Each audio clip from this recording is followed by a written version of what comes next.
ये है दैनिक प्रातःकाल का डिजिटल एडिशन प्रातःकाल लाइव।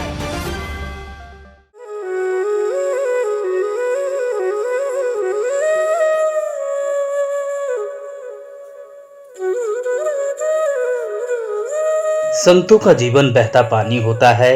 संत हमेशा समाज के कल्याण के लिए लंबी लंबी यात्राएं कर अपने जीवन को आध्यात्म के लिए समर्पित कर देते हैं। धर्म कर्म की इस कड़ी में हम आपका परिचय करा रहे हैं आध्यात्म जगत की विदुषी महासती डॉक्टर कुमुदलता जी महाराज से, जिन्होंने मात्र 12 वर्ष की उम्र में संन्यास ग्रहण कर अपने जीवन को मानवता के लिए समर्पित कर दिया। अपनी सहवर्ती साध्वी वृंद के साथ दक्षिण भारत से विहार कर उत्तर की ओर बढ़ रही महासती का वर्ष 2022 में मेवाड़ भवन गोरेगांव में चातुर्मास होने जा रहा है। महासती जी से धर्म सहित अन्य विषयों पर चर्चा की है हमारे रिपोर्टर मनीष पालीवाल ने। आइए देखते हैं खास रिपोर्ट। नमस्कार दोस्तों, प्रातःकाल लाइव में आप सभी का स्वागत है। मैं हूं मनीष पालीवाल और मैं इस वक्त हूं कर्नाटक की पवित्र भूमि पर, जहां पर विराजित हैं ज्योतिष चंद्रिका महासाध्वी और जैन समाज के एक उदितमान संत कुमुदलता जी। कुमुदलता जी का चातुर्मास इस समय वर्ष 2022 में मुंबई में होने वाला है। हमारी टीम यहाँ पहुँची है और हमने उनके जीवन से जुड़े हुए कुछ अमूल्य पन्नों को खंगालने का एक प्रयास किया है। दोस्तों, अगर इस देश में दो चीज़ विशेष तौर पर पूछी जाए कि इस देश की अमूल्य निधि क्या है, तो एक हैं सैनिक, दूसरे हैं साधु और संत। आज ऐसी ही महासाध्वी जी से हम मुलाकात करा रहे हैं और जान रहे हैं उनके जीवन के अनछुए पहलुओं को। महासती जी, आपका स्वागत है प्रातःकाल लाइव में। जय जिनेंद्र। महासती जी, मेरा पहला सवाल आपसे यह है कि मात्र 12 वर्ष की उम्र में आपने दत्ती गांव राजगढ़ मध्य प्रदेश से संन्यास ग्रहण किया। आज एक लंबा अरसा हो गया है। इस पूरी यात्रा के बारे में प्रकाश डालें। बचपन कैसे बीता, परिवार की क्या स्थिति रही और किस प्रकार आपने इस संन्यास को ग्रहण करने का निश्चय किया? देखिए पत्रकार महोदय, बचपन बहुत अच्छा गुजरा ये नहीं कह सकती हूँ, संघर्षों से गुजरा। और मात्र जब मैं 10 वर्ष की थी तब मेरी माता श्री कमलाबाई धोका, उनका देवलोक गमन हो गया। वो इस दुनिया से चले गए। जब उनकी अर्थी उठाई गई तब मेरे मन में एक कल्पना जगी, मेरे मन में एक विचार आया कि इनकी अर्थी से मैंने अपने जीवन का अर्थ समझा। और मैं 11 वर्ष की उम्र के अंदर मालव सिंहनी पूज्य गुरुवर्या कमलावती जी महाराज के चरणों में पिता बाबूलाल जी धोका से कहा, मैंने अनुरोध किया, वो मुझे वहाँ लेकर आए। और मेरा मन हो गया कि मुझे संसार नहीं चाहिए, संसार में कोई सार नहीं है। जो व्यक्ति जन्म लेता है निश्चित एक न एक दिन मरता है। जैसे वृक्ष पर पत्ता होता है वह हवा के झोंके से गिर जाता है, उसी तरह एक ओस की बूंद पत्ते पर गिरती है और हवा के झोंके से चली जाती। बस उसी तरह हमारा जीवन है। मैंने सोच लिया कि बस मुझे संयम के पथ पर बढ़ना है और धर्म के लिए, समाज के लिए, देश के लिए कुछ न कुछ कर दिखाए। महाराज साहब, आपने जैसा कि बताया कि गुरुनी कमलावती जी के सानिध्य में आपने दीक्षा ग्रहण की। दीक्षा ग्रहण करने के बाद आपने देश के किन हिस्सों में विहार किया और क्या अनुभव रहे? दीक्षा के पश्चात मध्य प्रदेश, गुजरात, राजस्थान, तमिलनाडु, कर्नाटक, आंध्र प्रदेश, इन क्षेत्रों में हमने विचरण किया। और विचरण करने के पश्चात देखिए मनीष जी, अनुभव तो संतों की लाइफ में बहुत आते हैं। अगर मैं इन अनुभवों को सुनाऊंगी तो आपका काफ़ी लंबा वक्त चला जाएगा। लेकिन साधु जीवन के अंदर जब तक खट्टे मीठे अनुभव नहीं आते तब साधु जीवन का कोई मकसद ही नहीं है। मैं तो चाहती हूँ कि साधु जीवन के अंदर संघर्ष आने चाहिए, दुख आने चाहिए, पीड़ा आनी चाहिए। काश राम को संघर्ष नहीं आते तो वो मर्यादा पुरुषोत्तम नहीं कहलाते। और मुझे संघर्ष से खेलने की आदत है और मैं संघर्ष से खेलना चाहती हूँ।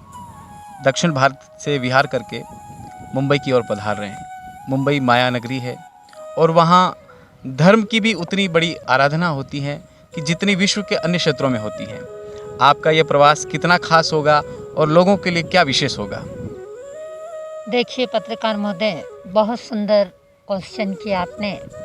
सबसे पहले जो बॉम्बे मेवाड़ महासंघ, उनको बधाई देना चाहूँगी कि जिन्होंने पूज्य गुरुदेव अम्बालाल जी महाराज साहब, पूज्य गुरुदेव महामंत्री जो जिन शासन की आन बान शान सौभाग्य मुनि जी महाराज साहब कुमुद, और पूज्य गुरुदेव प्रवर्तक सरल मना भोले बाबा मदन मुनि जी महाराज साहब, जिनने इस मेवाड़ क्षेत्र का बीजारोपण किया और जिन्होंने इस मेवाड़ की भूमि पर धर्म की गंगा को बहाया। जो मेवाड़ की भूमि एक वीरों की भूमि है, जो मेवाड़ की भूमि एक भक्ति की भूमि है, जो मेवाड़ की भूमि एक बलिदान की भूमि है, जहाँ पर शक्ति, भक्ति और बलिदान की गंगा बहती है।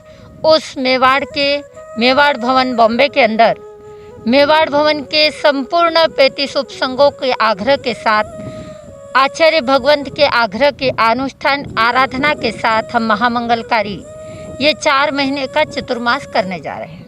महासती जी, इस संन्यास के पथ में बहुत सारी समस्याएं हैं, बहुत सारी साधना है। मतलब हम तो एक ग्रस्त व्यक्ति, हम क्या ज़्यादा बताएं आपको, मगर ये ज्योतिष के प्रति आपका रुझान कैसे बढ़ा और आज संपूर्ण भारत में जितने साधु संत हैं उनमें विशेष तौर पर आपका ये नाम लिया जाता है कि ज्योतिष में आपका विशेष गहरा अनुभव है, तो ये जिज्ञासा कैसे जगी आपको? देखिए, आपने पहले क्वेश्चन किया था कि संयम जीवन में संघर्ष आया क्या, लेकिन संघर्ष के बाद जो मुझे सुख मिला, जो मुझे शांति मिली और जो मुझे आनंद का अनुभव मिला, उसको मैं अपने शब्दों में बता ही नहीं पाऊँगी आपको। काश मेरा आनंद, मेरी खुशी को आप जानोगे तो आप सोचोगे कि सचमुच मुझे भी साधु बनना है। आइए, आपने दूसरा क्वेश्चन किया कि ज्योतिष की तरफ रुझान क्यों गया। अगर आप हकीकत जानो तो मैं दुनिया वालों को जब देखती थी, लोग दर्शन करने आते थे, और एक बार मैं हॉस्पिटल के बाहर से गुजरी, मेरे मन में आया कि दुनिया में कितने लोग दुखी हैं। काश हम मेडिटेशन के माध्यम से, मंत्रों के माध्यम से, अनुष्ठानों के माध्यम से किसी का भला कर पाएँ। तो बस मेरे मन में एक जिज्ञासा जगी और 97 के अंदर मैंने ज्योतिष सीखना प्रारंभ किया। और ज्योतिष सीखने के पश्चात धीरे धीरे अनुभव बढ़ा, और जब मैंने ज्योतिष सीखी तो मेरा एक ही लक्ष्य था कि मैं ज्योतिष सीखूंगी तो मुझे हर व्यक्ति, जो भी व्यक्ति दुखी है, पीड़ित है, परेशान है, उसका मुझे भला करना है। मेरे दिल के अंदर अमीर हो या गरीब हो ये मुझे नहीं लेना, और मेरे दिल के अंदर सबसे पहला मकसद ये है कि जो दुखी है, जो साधारण है, उसका मैं भला करूं, उसके बाद मैं दूसरे का करूं। नहीं, बिल्कुल आपके सद्विचार हैं। आपने सही बताया कि मानवता के कल्याण के लिए आपने इस विषय को चुना है। महाराज साहब, ज्योतिष शास्त्र में हस्तरेखा होती है, रमल होती है, अनेकों विषय हैं, तो सबसे प्रिय विषय आपका क्या है? मेरा प्रिय विषय है कुंडली देखना। ज्योतिष शास्त्र के अंदर जो कुंडली के माध्यम से, जैसे एक डॉक्टर होता है, जब किसी के शरीर के अंदर गठान होती है तो वो सोनोग्राफी करता है। जो कुंडली होती है वो एक व्यक्ति की सोनोग्राफी है। सोनोग्राफी के माध्यम से, कुंडली के माध्यम से हम व्यक्ति के शरीर में क्या पीड़ा है, आर्थिक परेशानी क्या है, तो कुंडली का विषय मुझे बहुत प्रिय लगा और मैंने कुंडली देखना ही मुझे अच्छा समझा।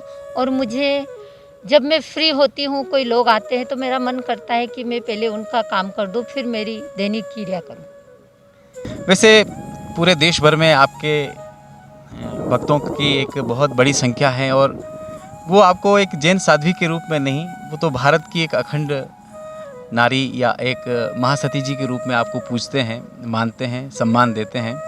महासती जी, अभी वर्तमान में यूक्रेन और रूस के बीच में एक द्वंद्व चल रहा है, एक बहुत बड़ा युद्ध है, और लोगों का ऐसा मानना है कि ये जो युद्ध है परमाणु युद्ध में परिवर्तित हो सकता है। तो आपके दृष्टिकोण से क्या लगता है, ये युद्ध किस अंजाम तक पहुंचेगा? देखिए, जब ग्रहों की गणना करते हैं, जब आपने ज्योतिष शास्त्र का क्वेश्चन यहाँ पर रख दिया है, जब ग्रहों के माध्यम से देखते हैं तो ये युद्ध रुकने की संभावनाएं नहीं लगती है। ये युद्ध आगे बढ़ेगा।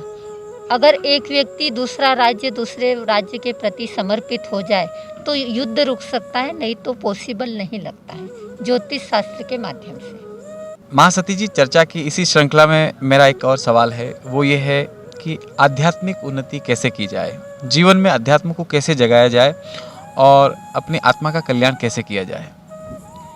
बहुत सुंदर प्रश्न।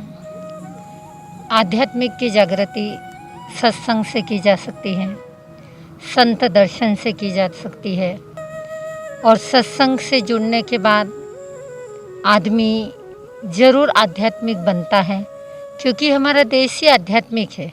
सिर्फ उनको मार्गदर्शन देने वाला चाहिए, गाइडलाइन देने वाला चाहिए, तो ज़रूर वह सत्संग से जुड़ेगा। और आध्यात्मिक जागृति के लिए हमें देश के लिए कुछ ऐसे रचनात्मक कार्य करने पड़ेंगे कि जिससे आध्यात्मिक जागृति हो। मान लीजिए एक अनुष्ठान ऐसा माध्यम है, ज्योतिष एक ऐसा माध्यम है, क्योंकि हिंदुस्तान के अंदर ही नहीं, विश्व में हर व्यक्ति किसी न किसी कारण से परेशान है, दुखी है, हैरान है। अगर आध्यात्मिकता को जोड़ना है तो हमें उन्हें धर्म से जोड़ना है, कुंडली के माध्यम से जोड़कर उनको धर्म के रास्ते पर ले जाना है। होम हवन करने से ही आध्यात्मिक शांति नहीं मिलती है, मंत्र की ऊर्जाओं से भी, मेडिटेशन से भी हमें आध्यात्मिक शांति मिल सकती है। महासती जी, हमारे भारतीय सनातन संस्कृति और श्रमण संस्कृति में जो चातुर्मास होते हैं भारतवर्ष में, वो 4 महीने के क्यों होते हैं? 8 महीने, 6 महीने या 12 महीने के क्यों नहीं होते हैं? देखिए मनीष जी, 4 महीने का चतुर्मास इसलिए रखा गया है कि 4 महीने वर्षा काल होता है। वर्षा काल के अंदर जो छोटे छोटे कस्बे होते हैं वहाँ पर मिट्टी हो जाती है, नदी के अंदर पूर हो जाते हैं, काफ़ी जगह कीचड़ तैयार हो जाता है। जब हम आवागमन करते हैं, विहार करते हैं, तो काफ़ी जीवों की हिंसा होती है। तो परमात्मा महावीर ने वर्षावास 4 महीने का इसीलिए चतुर्मास बताया है कि चतुर्मास के पलों के अंदर वर्षा काल में हम जाएं नहीं बाहर, जिससे हम जीवों की हिंसा से बचें और धर्म की आराधना कर सके। इसीलिए चतुर्मास 4 महीने का ये होता है कि 4 महीने ही बारिश आती है, 4 महीने के अंदर अंदर ही किसान भूमि के अंदर बीज बोता है और अनाज निकालता है। तो हमारे जीवन के अंदर भी ये 4 महीने ऐसे होते हैं कि हमारे जीवन की बुराई, हमारे जीवन के व्यसन, हमारे परिवार की जो दूरियां हैं, उसे 4 महीने के अंदर जिन वाणी सुनकर हम उन संतों से जुड़कर संत दर्शन का लाभ लें। इसीलिए चतुर्मास आवश्यक होता है। जी धन्यवाद। आप जिस परंपरा से संबंध रखते हैं दिवाकर मुनि महाराज साहब की, उसी में चोथमल जी महाराज साहब जैसे एक महान संत हुए हैं, उनके बारे में आपका क्या विचार है? देखिए, जैन दिवाकर चोथमल जी महाराज साहब एक जैन संत ही नहीं थे जिन्होंने अपने जीवन के अंदर 52 राजाओं को अपना भक्त बनाया था, जिन्होंने चलती चलती रेलगाड़ियों को रुकवाया, जिन्होंने खटीकों के हाथ से चाकू छुरे छुड़वाए। एक जैन दिवाकर चोथमल जी महाराज साहब जिन शासन के एक महान संत हुए, और आज भी उनकी वाणी में, जिन्होंने उनकी वाणी को सुन लिया, जिन्होंने इनके वचनों को पढ़ भी लिया, वो अपने जीवन में मालोमाल बन गया। जैन दिवाकर चोथमल जी महाराज मैं कह सकती हूँ इस युग के एक महान पुरुष हुए हैं, एक महान योगी हुए हैं। इसलिए मेरा मन था कि एक महान संत के संप्रदाय के अंदर, महान संत के चरणों के अंदर, महान संत की परंपराओं के अंदर काश मैं संयम लूँगी तो राजा राणा इन लोगों को भी मैं धर्म का संदेश देकर, उनसे भी जैन धर्म से प्रभावित कर कर, उनकी हिंसा को छुड़वाकर उनको धर्म से जोड़ सकूं। जी महाराज साहब, हर धर्म में मोक्ष को मूल बताया गया है। मोक्ष के परे भी कोई चीज है? देखिए, हर इंसान जन्म लेता है, जन्म के साथ मृत्यु तय है, लेकिन मृत्यु उसकी कैसी होगी? वह चाहता है कि मैंने जन्म लिया है तो मुझे मोक्ष पाना। मोक्ष यानी अपने कर्मों का समस्त अंत करना, क्योंकि हर व्यक्ति चाहता है कि मैं जन्म मरण की परंपरा को खत्म करूं। मोक्ष जाना यानी मुक्ति को हासिल करना। यह हर धर्म के अंदर है, जैन धर्म हो या वैदिक धर्म हो, सनातन, हर धर्म के अंदर है। मोक्ष की परंपरा कोई जैन धर्म की ऐसा नहीं है। राम भी मोक्ष गए, महावीर भी मोक्ष गए, मुझे भी मोक्ष जाना है, लेकिन मुझे धरती पर स्वर्ग बनाने के बाद मोक्ष है। महासती जी, परिवार के अंदर आज वर्तमान समय में बहुत सारे क्लेश होते हैं, समस्याएं होती हैं। परिवार रूपी इस उपवन को सुंदर कैसे बनाया जाए? देखिए, परिवार को सुंदर बनाने के लिए सबसे पहले हमें समर्पण करना होगा। जब तक हमारा समर्पण नहीं होगा तब तक परिवार सुंदर नहीं बन सकता। और जो सुंदर परिवार हैं उनके काफ़ी परिवारों से हम लोग मिलते हैं तो लगता है कि जो मुखिया होता है उसका समर्पण होता है। काश सास अपनी बहू के साथ समर्पण कर ले, बहू अपनी सास के साथ समर्पण कर ले, भाई अपने भाई के साथ समर्पण कर ले। और एक मुझे लगता है कहीं इंसान का ईगो टकराता है, जहाँ पर मैं ख़त्म हो जाता है वहाँ पर हमारा परिवार सुखी हो सकता है, संपन्न हो सकता है और समर्पण के भाव से प्रेम और वात्सल्य से रह सकता है। प्रातःकाल के साथ बातचीत करने के लिए आपका बहुत बहुत धन्यवाद। मुंबई में आपका हार्दिक स्वागत है। तो दोस्तों, हमने आपको बताया कि कर्नाटक से विहार करके महाराष्ट्र की धरती की ओर पधार रही महासती कुमुदलता जी के दर्शनार्थ मेवाड़ संघ का प्रतिनिधि मंडल कर्नाटक पहुंचा है। आने वाले दिनों में महासती जी का महाराष्ट्र की सीमा पर संपूर्ण मेवाड़ संघ के नेतृत्व में एक विशेष प्रवेश का कार्यक्रम होगा और उसके बाद जुलाई माह में महासती जी का चातुर्मास मुंबई के गोरेगांव मेवाड़ भवन में आयोजित होगा। बने रहें प्रातःकाल लाइव के साथ। जय राजस्थान, जय महाराष्ट्र।